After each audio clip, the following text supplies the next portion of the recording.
Hello, everyone, and welcome back to another episode of the 3 Yards in a Cloud of Dust NFL podcast. I'm your host, Josh, and with me, as always, my co host, Jonathan. The goofball. And today is our Week 3 preview. It has been a wild 2 weeks to start the season. And it has been interesting. Oh, yeah. It's been incredibly interesting. There are a pair of teams in the AFC that are still undefeated that I don't think anybody expected to be undefeated at this point. Nope. Especially given the teams that they faced to start the season. Well, I mean, maybe you could have predicted Denver's win over Jacksonville, but that was probably about it. Yeah, but it's like the first game against them, it's like that one was a toss-up because that one, it's like I think everyone saw that team pretty much losing, and they ended up pulling out the win. Yeah. But so, of course, as we do every week, which we're going to continue to do for now, is we're going to pick we've got the 3 primetime games plus the 2 best games that we think are going to be the best games from early morning Sunday and late and the afternoon Sunday. Total of 5 games. Yeah. So through 2 weeks, I am 9-1. And my co-host over here is 7-3 because he decided to go against my advice last week. I mean, neither of us could have predicted Baltimore beating Kansas City, especially with how that game started. Oh yeah, and with how that game ended. Yeah, well, I mean, you had Kansas City with a pick 6 within the first minute of the game. 50 seconds in. Yeah. Hey, touchdown Kansas City. I don't think anybody at that point. I don't think anybody had Baltimore winning that game. If you look at Mahomes after that 50-second pick 6, it's like, hey, my defense did their job. I can sit down for a little longer. And I mean, they were pulling away there for a little bit. It's just Baltimore came back and made it a game, and they played extremely well. Yeah. But that's what last week. We're in this week. So first off is the game from later on tonight. And once again, we do apologize for getting these episodes out so late to you. We had a lot of things that just kind of worked against us this week. So, but first off, Thursday night game. Carolina versus Houston. In Houston. And easily, I think Carolina's going to win this one. Not only are they 2-0 to start the season, but they arguably have the better team. Yeah. Well, I mean, not even arguably. I think they hands down have the better defense. And with how well Sam Darnold has been playing, yeah, exactly. I don't doubt it. It's like, and I mean, Panthers are gonna win. Here's the thing: the Texans played well in the first week. They were playing well up until they lost Tyrod Taylor. And unfortunately, they're going to be without him this week, and I think that's going to be a big contributing factor into why they're going to lose. Yeah. So there's really not much more you can say at that point. Not really. You know, you're essentially, like you kind of said it, they're going with essentially a third-string quarterback because they're not playing Deshaun Watson.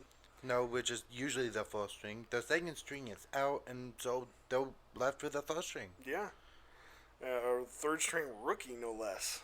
Yeah, so this is going to be a good rookie start for him, so he can actually get a feel of what it's like to start. Yeah, I mean, we might actually be... And, what would really suck, though, is if this kid does turn out to be really good, because then and there goes my dog again. Clickety-clack up and down the tracks. But what would really suck is if Tyrod Taylor literally got injured again, only for another rookie quarterback to succeed him and take his job away from him. Because this has happened to like the last 3 places he's gone to. Yeah, and it would be funny. I mean, not so funny. I'd feel bad because Tyrod Taylor's not a bad quarterback. No, I would feel bad for the guy, but I'm like, I'm sorry, a rookie can beat you out without getting injured. Well, I mean, it happened in Buffalo with Josh Allen, and then it happened again in L.A. with the Chargers and Justin Herbert last year. Well, it's like Josh Allen was just a different quarterback. He played extremely well his rookie year. Yeah. And of course, it happened to him, too, in Cleveland with Baker Mayfield. Mayfield, I'm still shocked about that one. So this could be literally the 4th year in a row that this happens to the guy. If I apologize for not knowing the rookie's name. I am sorry, but if it happens to him again, that's really just gonna suck. Like Tyrod Taylor, if it happens again, the quarterback's name is Davis Mills. right? Okay, is he? He is a rookie though, right? He is the rookie they drafted this year. Yes. Okay, but yeah, if it happens to him again, I was like, as Tyrod Taylor, how do you come back from that? It's Yeah. like at this point, it's like, am I just destined to pave the way for new quarterbacks? Yeah, he was picked in the third round, the 67th overall pick Okay. of this year's draft. Yeah. Okay. Yeah, but I've got the Panthers for this one. Same. Yeah. I'm going Panthers. I can't go against them, unfortunately. It just. Now we were thinking about for the early game for Sunday though. We were thinking about the Chargers-Chiefs game, but then we kind of decided that maybe the Washington football team and Buffalo Bills would be the better choice. Yeah, because Just it's like with how well they've played the last 2 weeks on both offense and defense, it's gonna be a good game. Yeah, and then of course we saw Buffalo rebound last week against Miami. Yeah, which was horrific. Yeah, they shut out Miami 35-0. But you also had Tua get injured. But even then, like I said in the last episode, I really still expect the Dolphins to lose, but it probably would not have been a shutout. Yeah. And then, of course, Taylor Heineke came in and he absolutely balled out. He dominated. Oh, yeah. And so I'm hoping he can continue to play well. It's probably going to be more of a test this week against Buffalo. Because their defense and offense are both extremely well put together. Yeah. I mean, obviously, the Giants scored a lot of points against them last week. But in the end, Washington was able to come out on top. So, honestly, I do think that this is going to be the better early game. Yeah, without a doubt. Yeah. So, and this for the afternoon game for Sunday is kind of a no-brainer. Hold on. We haven't made our picks yet for the morning game. And I'm actually going to go against convention, and I'm going to say Washington wins this one. Just because I think their defense is better than Buffalo's defense. And I think Washington will be able to make that one key stop that's needed to win the game, as long as Heineke plays the way he's been playing. And if he struggles at all, then it could be a different story. But I'm going to go Washington. I'm going Buffalo because Josh Allen is a good quarterback, and it's going to be a shootout regardless because they're both really good quarterbacks. But I think Josh Allen has the edge on this one. Now here's the reason, and I'm gonna say this. This is probably the biggest reason why I'm going Washington, is because last week for Buffalo it was primarily their running game that did a lot for them. Yes. So, and I think Washington has a really good run defense. Yeah, but which has the ability, and I think has the ability to slow them down. So that is why, and if Heineke can play anywhere close to where he played against New York and against Tampa Bay in the wild card, then yeah, I think Washington's got this one. And that's why I'm saying it's going to be more of a shootout because I know how well built their defense is. I don't know how much of a shootout it's going to actually be. I could see this one being. Stephon Diggs is playing, so it's like, and and I understand that he knows how to get the ball into his hands. Yeah, I'm not saying it's going to be a shutout by Washington, or I don't think they're going to keep Buffalo to less than 25 points. It's going to be one possession. Oh yeah, this is probably, and it very well could be a shootout. We've had a lot of shootouts already this season so far, especially from some teams that we didn't expect to see it. Yeah. But the thing is I don't think it can. I don't think the pace can keep up forever. Somebody's got to make something happen. Yeah, just from the last 2 weeks, which is why I'm going with Buffalo on this one because they know how to get the job done. But they did struggle against a really good Pittsburgh defense in the opening week.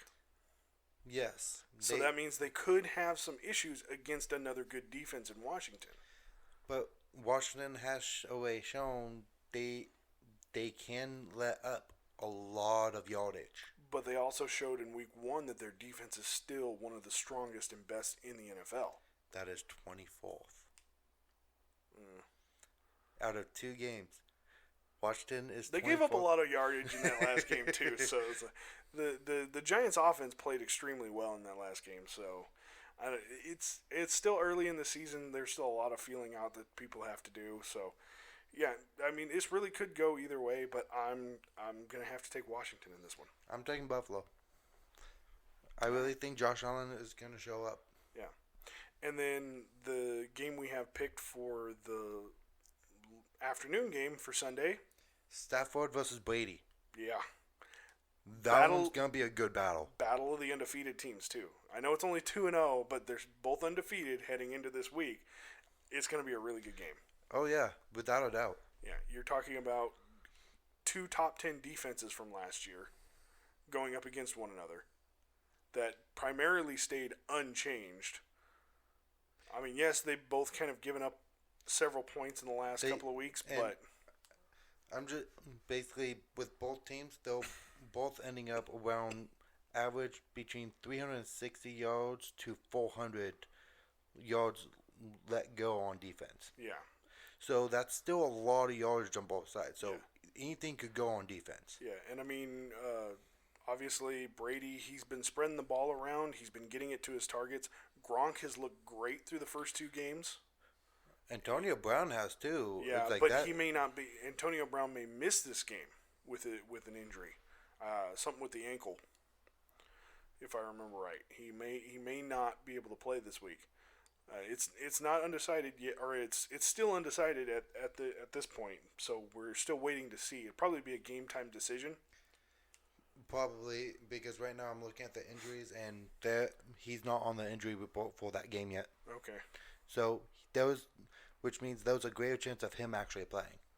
Yeah, and that, I mean, he has been, excuse me. Without dying. Yeah, he has been beneficial for Brady. He hasn't done a whole lot, but he's been a consistent target. Yeah, he's been a consistent target, and he knows how to get downfield with the ball. Yeah, but as long as he can set up Brady for closer to the touchdowns games. The thing is, though, as long as Brady's got Gronk, Evans, and Godwin, I think he's going to be okay. Yeah. Because, I mean, those guys are, like I said, Gronk's been playing extremely well. He's been playing like the Gronk of old that we saw in New England. So, yeah. Yeah.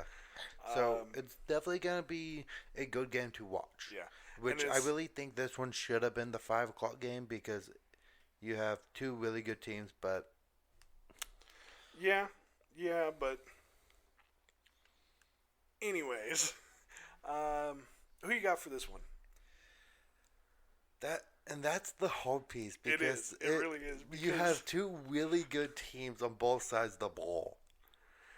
So, and for me, I gotta go with Brady on this one. It's like he has been consistent on how many points he puts up, and he has put up consistent points over 30 per game. Yeah. And I really don't think... Well, he had 4 touchdown passes in the first game, and then he had 5 last week. So... Yeah, but I just don't... I don't think Stafford will be able to put up those type of numbers. He's loving Cooper Kupp, that's for sure. Yeah, but he's loving him some Cooper Kupp. Not giving it to anybody else. But I will... It's like... And yes, he's loving Cooper Kupp, but... I really don't think he'll be able to get more than 4 touchdowns through the air.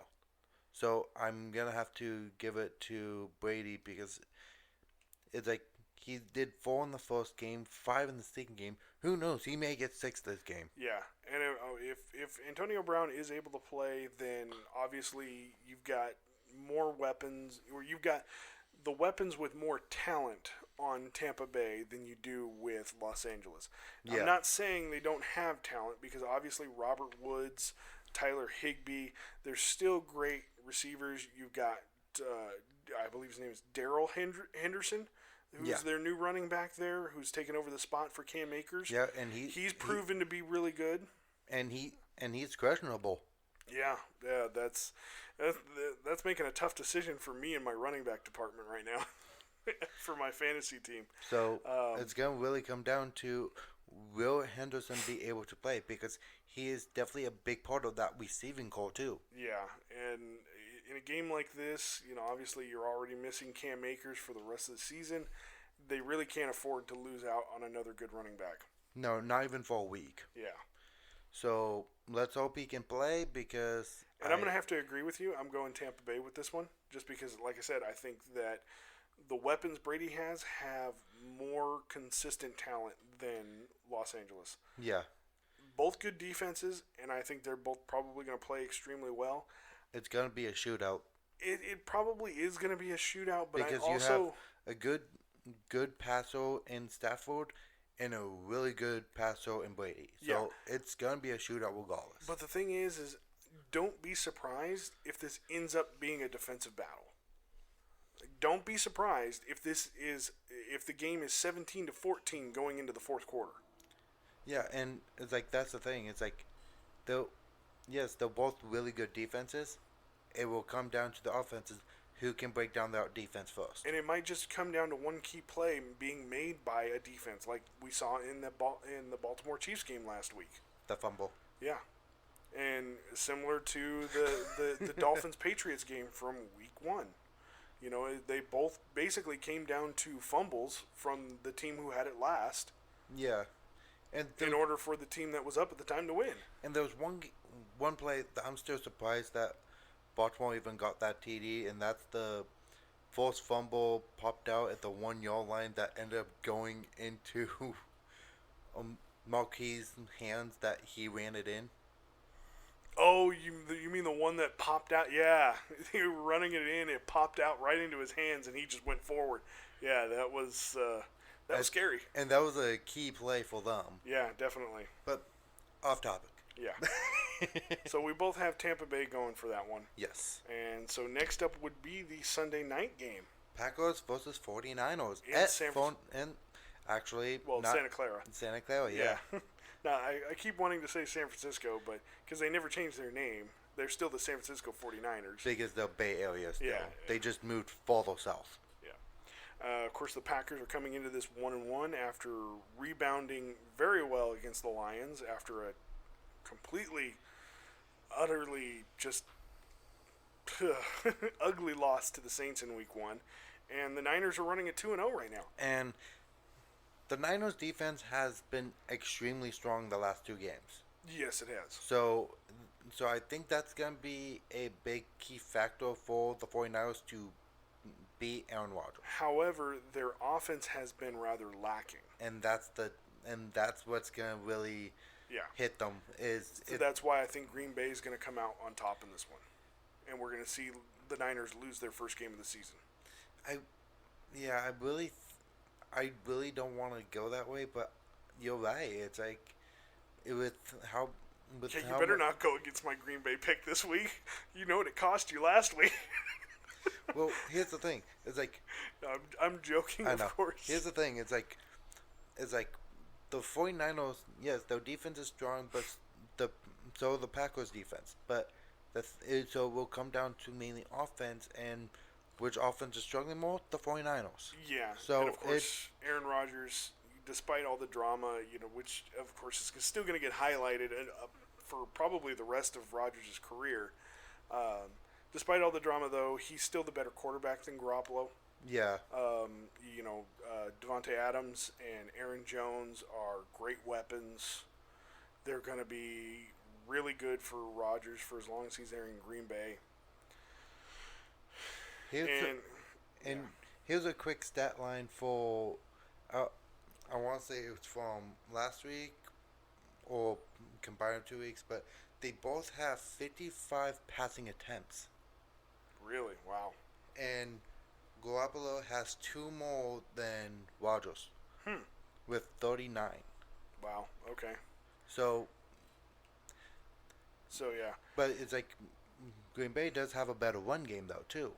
Yeah, well, Aaron Jones, especially after his 4 touchdown performance last week. 3 of them were receiving touchdowns, but they were still him coming out of the backfield. And he is that dual threat running back. Well, yeah. Very similar to Alvin Kamara. Yeah, so it's definitely gonna be Green Bay on this one. Yeah, Kittle has yet to really come out and emerge as the the big target we know him to be this season. And of course, the Niners have lost Mostert for the season. So the Packers just have the better weapons this week, I think. The only one who's been consistently doing anything for the Niners is Deebo Samuels. Yeah, and it will be extremely funny if Kittle jumps into that game. The Niners are going to need it if they want to win this one. Yeah, and especially getting into Kittle, and if he's able to take out a couple of defenders in front of him and have open field, he's gone. Yeah. He does have speed. He's a big guy, but he does have speed. Yeah, I mean he's a very similar tight end to both Travis Kelce and Darren Waller. Yeah. So he can make big plays. We've seen it. We've seen it happen several times. He's going to need to make those big plays this week in order to give San Francisco a chance. And the thing is, if he can't perform, it's going to be Green Bay. Oh, yeah, absolutely. Without a doubt. I mean, I think it's going to be Green Bay regardless. It's just going to be a closer game. Yeah, if Kittle plays extremely well, then I think the game will be closer. But, like I said, regardless, it's going to be Green Bay winning this one. Yep. But I think... So that now takes us into the Monday night game, which is the Philadelphia Eagles at the Dallas Cowboys. Yeah. And with how inconsistent the Eagles have been through the first two games, I have to go Dallas. And I'm going to have to agree with you on this one. Just because of the fact that Dallas has been more consistent. Yeah. Their defense stepped up and actually played well against the Chargers. Although I will admit, what really helped Dallas's defense in that game was the flags that got several Charger touchdowns called back. That's so many stupid fouls, though. Oh my God, it was yeah. But anyway, Chargers are known for pulling a lot of penalties, though. Pulling a lot of penalties in key plays. In key plays. Yeah, the Cowboys have been doing it a lot the last several years as well. So I mean, hopefully the flags will be down this week. Hopefully you won't see as many penalties. But I still got to say that I think the Cowboys' offense is better. Yeah, without a doubt. Yeah. I think Jalen Hurts is actually going to be a really good quarterback for Philadelphia for a long time. I think he just needs the experience, and they need time to develop their weapons. I agree with you. So to recap real quick. So we're both taking Dallas on that one then. Yeah. So we're both taking Carolina over Houston. Yep. We are differing on Washington and Buffalo. I've got Washington. You've got Buffalo. And then we're both taking Tampa Bay over the Rams. Because it's like Tampa Bay just has more weapons and more talent. We're both taking the Packers over the Niners. Yep. And then we're both taking the Cowboys over the Eagles. So the only one that really has... I mean, obviously we could lose any one of those. Yeah. But the only one that really has any chance of separating us, or for sure will separate us right now, is Washington and Buffalo. Yeah. And I mean, you're already running 2 games behind me at this point. Hey, watch Buffalo win, and I'm gonna be that much closer. Hey, yeah, you could definitely end up 1 game closer this week. But one other game that obviously we want to highlight is our team's game, where it's the Dolphins at the Raiders and in Vegas. Miami's getting destroyed. It is unfortunate to see Tua go down like that. You never want to see that. You hate any kind of injuries, especially to a young talent like Tua. Like I know he's gonna develop into something good. It's just how good is yet to be seen. Yeah. Like I kind of said before that his basement, basically his lowest ability will probably be Michael Vick post prison, and that was by no means bad. No. Vic still played extremely well for the Eagles when he came back. He was just stronger. Yeah, and then of course I think unfortunately I do think his ceiling right now as it stands is probably Marcus Mariota. Yeah. And Mariota's not bad. No. We saw him play extremely well in that 1 game for the Raiders last year. So he did show a bit of potential there. So that, I mean, and who knows? Tua could make huge strides. here in the next couple of seasons, and I'll completely change my assessment of him. You know, I would love to see him become more like Vic with the Falcons. Yeah. Because that was impressive. Like, nobody had really seen anything like Vic with the Falcons before that had happened. Oh, yeah. And, of course, you know, the whole prison thing is what necessitated them to have to go out and find Matt Ryan. But and then Vic came back with the Eagles. Yeah. But I'm sorry. I definitely... I've got to go the Raiders on this one. Yeah. Especially with Tua being out. And this is not me being a Raiders fan, because I picked Pittsburgh over the Raiders last week. I did not expect the Raiders to go into Pittsburgh and win the way they did. And I already know it's like Raiders defense is a whole lot better, and with Tua out, that just weakens the offensive line. So it's gonna be Raiders this week. Here's the thing too. Even if Tua had been in, I think the Raiders still win, just because he struggled against the Raiders in Vegas last year. Oh yeah. Which is why they had to bring in Fitzpatrick. Yeah, and of course the Raiders were just shooting themselves in the foot, which is why the Dolphins were able to hang in there as long as they could, and then allowed Fitzpatrick to make that play. Yeah. That was completely Blanca. I don't think that's going to happen this year. No, that was just... The Raiders' defense is a lot better. Not only you had the face mask, but it was like blown coverage, like of no tomorrow. There was no one around for like 20 yards. Yeah. I mean, Yannick Ngakoue and Solomon Thomas for the Raiders, they've already made immediate contributions to that defense. Yeah. In the pass rush department. They've helped Max Crosby get into the backfield. Carl Nassib has been playing like a beast. Yeah. Of course, he was responsible for that late fumble in overtime against Baltimore. Yeah, which you guys needed. Yeah, basically sealed the game for us. Or it gave us the ball back so that way Carr could go throw that game-winning touchdown. But yes, I think the Raiders are going to be 3-0 when we're talking about this on Tuesday, hopefully. Yeah, and I agree with you.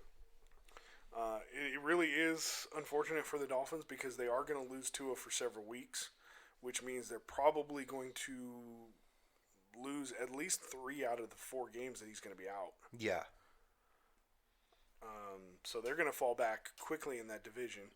I mean, probably the only team that's going to have a more difficult time is the New York Jets, and that's because their offensive line is just garbage. Yeah.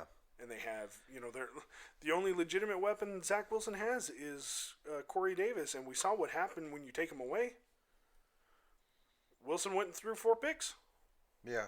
So. Because he tried to force it into that one player he knows he can trust, and it ends up getting picked. Yeah. And, I mean, the Jets are playing the Broncos this week. And so I kind of feel bad. I think the Broncos are also going to be 3-0. Yeah, but the Broncos are a better defense. Oh, yeah. They've proven that through the first 2 weeks. So plus, they've been playing their offense has been playing extremely well under Teddy Bridgewater, which we both knew was going to happen. Yeah. Our biggest question about the Broncos was going to be their defense. Because it had been inconsistent the last couple of years. But I think the couple pieces they picked up fixed it. I think the whole thing is the fact that they've got their offense playing consistently well is helping that defense. The defense is not out there as much. Yeah. So that's also what's helping it because Von Miller and Bradley Chubb, they're a hell of a tandem in that secondary. Oh, definitely. So. But I think that's it for the preview games of this week of the key games. Yeah. So the other games that are going on this weekend, though, is Bears at the Browns.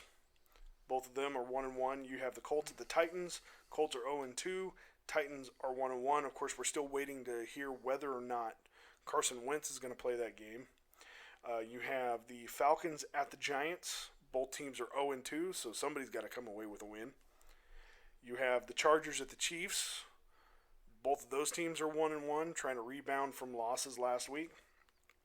You have the Bengals and the Steelers, which we're hoping for a good game, but we're not sold on the Bengals just yet this year. Yeah.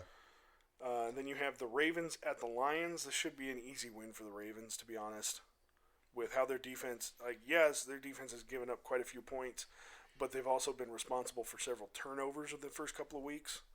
So, with the lack of weapons that the Lions have, this should be a good game for the Ravens. Oh, yes.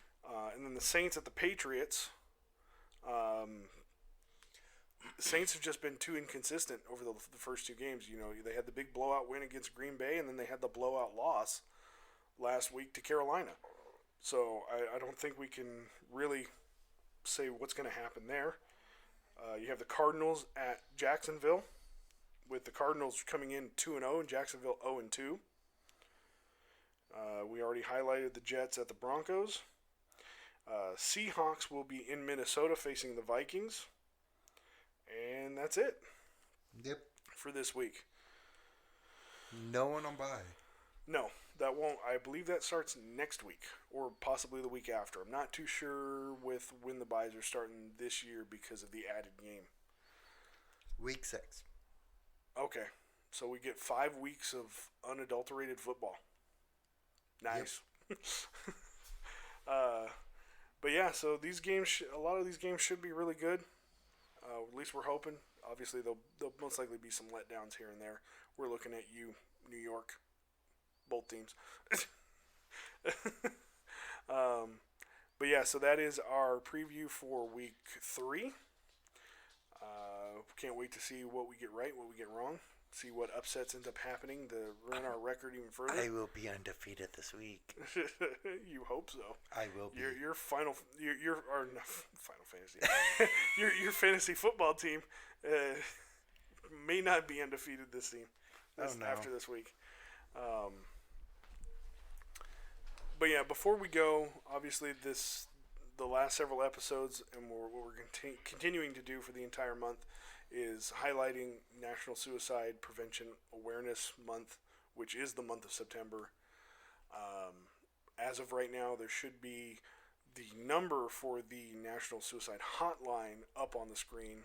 I try to have that up at least the last 5 minutes of every episode. We know times are tough. We know things are hard right now, whether it's financially, mentally, emotionally. Just a lot of things are going on that just make it difficult to go through day-to-day stuff.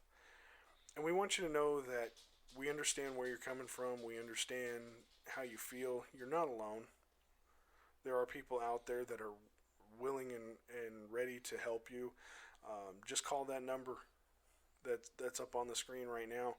There are people on the other side of those phones that are willing to listen and help you through your problems. Just remember that you are not alone. There are people out there that do care for you. You can reach out to, like I said, you can reach out to the people at the National Suicide Hotline. You can reach out to us if you want to. We're more than willing to sit down and listen to you, listen to what you have to say, and try to help you. Yeah. If we can't help you, then we will definitely direct you to somebody who can. Also, too, we're trying to get the hashtag One Conversation Could Save a Life going. We've been working on that one. I've put it in the description of every episode so far, and we'll continue to do that. I know it's kind of long for a hashtag, but it could definitely help somebody. Oh, definitely. So if you or someone you know is struggling, please direct them to at least the end of every episode, of each one of our episodes this month, so that way they can have those resources available to them. Yeah, and or yourself. But like Josh said, we all heal. It's like there always people here that want to help you, and anything. If you just all you need to do is just open up and talk for a minute, it will definitely help you in the long run. And if you are the one that is struggling, we get it. It's hard to open up. Whether it's because you don't want to burden people, or maybe you're not willing to admit that you have a problem, or you're just not willing to admit to others that you have a problem. We understand that. It's hard. Times are extremely tough right now, and it doesn't look like it's going to get too much better anytime soon. But like I said, there are people out there that care and are willing and ready to help. Yeah. And just, the only thing we can say other than that is just keep going forward. Keep your goals ahead of you. Keep striving and working towards it. Things will get better. I promise you that. And there was always going to be one person that cares for you. Yeah. whether you think they do or not. And if you're the person that knows somebody who's struggling, and just call them up, ask them genuinely how they're doing, and listen to what they have to say, because it can make a world of difference. Yes, it can. Like I said, one conversation can save a life. Yep. It will really actually help them. Yeah. So with that, we want to thank everybody for the support that we've been receiving. We appreciate it so much, especially for the new support that we've been gaining, the continued support that we've had from the beginning, from those of you that are out there that have been with us from the very beginning. And we hope that you will continue to go with us on this journey of ours. We've got big things coming up that we're working on. We're trying to get going, especially, obviously we made an announcement a couple weeks ago about us laying down the foundations of our production studio, which this podcast will, once we get the studio established and everything, all the paperwork done, this podcast will become a part of that. It will become a production of that studio. So you won't lose us just because we're making something else. It will all be one thing. Yeah. We hope that this is going to make everything bigger and better for you guys. Yes. And so like I said, we hope you continue to go with us on this journey. And until the next episode, we'll see you guys later. Bye, guys.